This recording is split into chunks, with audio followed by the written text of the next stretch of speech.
എന്റെ കുഴപ്പമല്ല, എന്റെ കുഴപ്പം ഇങ്ങനെയല്ല. യോഗശാസ്ത്ര പ്രകാരമുള്ള മുദ്രകള്. അതിനകത്ത് അഗ്നി, വായു, ആകാശം, ഭൂമി, ജലം, ഇങ്ങനെ 5 മുദ്രകളാണ്, 5 തത്വങ്ങളാണ് ഞങ്ങളെ പറഞ്ഞ് പഠിപ്പിച്ചേക്കുന്നത്.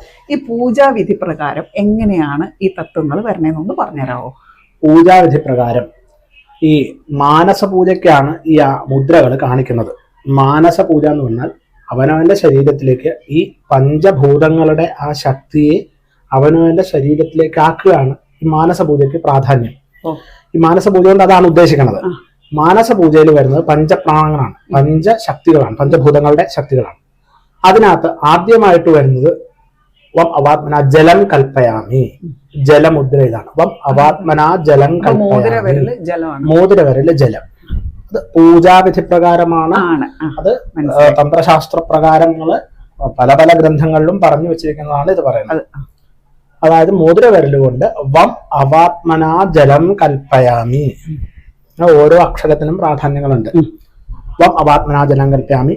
ലം പൃഥിവ്യാത്മന ഗന്ധം കൽപ്പയാമി. ലം ആണ്, വം ആണ് ലം. ലം പൃഥിവ്യാത്മന ഗന്ധം കൽപ്പയാമി. പൃഥ്വി ഭൂമി കൊണ്ട് മണം, ആ മണ്ണിന്റെ ആ ഒരു മണം, അതൊക്കെ കൂടെ. വം ലം പൃഥിവ്യാത്മന. ഹം ആകാശാത്മന പുഷ്പം കൽപ്പയാമി. ഹം ആണ്, ഹം ആണ്. ഹം ആകാശാത്മന പുഷ്പം കൽപ്പയാമി.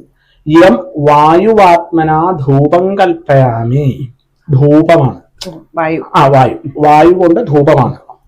രം അഗ്നി ആത്മന ദീപം കൽപ്പയാമി. നടുവരൽ അഗ്നിയാണ്. അത് ദീപമാണ്, ദീപമുദ്രയാണ്. ദീപമുദ്ര എന്ന് പറയും പൂജാശാസ്ത്ര പ്രകാരം. രം അഗ്നിയാത്മന നിവേദ്യം കൽപ്പയാമി. പിന്നെ വരുന്നത് ഒന്നുകൂടെ മോതിരവരൽ വരും.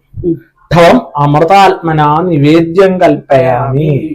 ആ നിവേദ്യം കൊടുക്കണം. ഈ 5 കൂടാതെ ഒരെണ്ണം കൂടെ കഴിയുമ്പോഴേ നമ്മുടെ ശരീരത്തിൽ നമ്മൾ ചെയ്യുന്ന മാനസപൂജയാണിത്. നമ്മുടെ മനസ്സിനെ ശുദ്ധീകരിക്കുക. ഇത് കഴിഞ്ഞ് ഒരു മന്ത്രം കൂടി ഉണ്ട്, എന്നാലേ ഈ മാനസപൂജ കംപ്ലീറ്റ് ആവുള്ളൂ. സുരഭിമുദ്ര പിടിക്കുക. സുരഭിമുദ്ര പിടിച്ച് ത്വം അമൃതേ അമൃതാനനെ അമൃതോത്ഭവേ അമൃതേശ്വരി അമൃതവർഷിണി അമൃതം ശ്രാവയ ശ്രാവയ സ്വാഹ. ഇപ്പൊ മനസ്സിലായില്ലേ? ഞാൻ പറഞ്ഞത് തെറ്റായിട്ടല്ല. ഈ 2 ശാസ്ത്രങ്ങളും 2 വിരലുകളാണ്. അതായത് തത്വങ്ങൾ പറയുമ്പോൾ വിരലുകൾ മാറിയിട്ടാണ് പറയണത്. എന്റെ കുഴപ്പമല്ല, എന്റെ കുഴപ്പം ഇങ്ങനെയല്ല. മനസ്സിലായല്ലോ അല്ലേ? ഇനി ഇതാരാണെന്നാണെങ്കിൽ എന്റെ കൂടപ്പറപ്പാണ്, ഉണ്ണിക്കണ്ണൻ.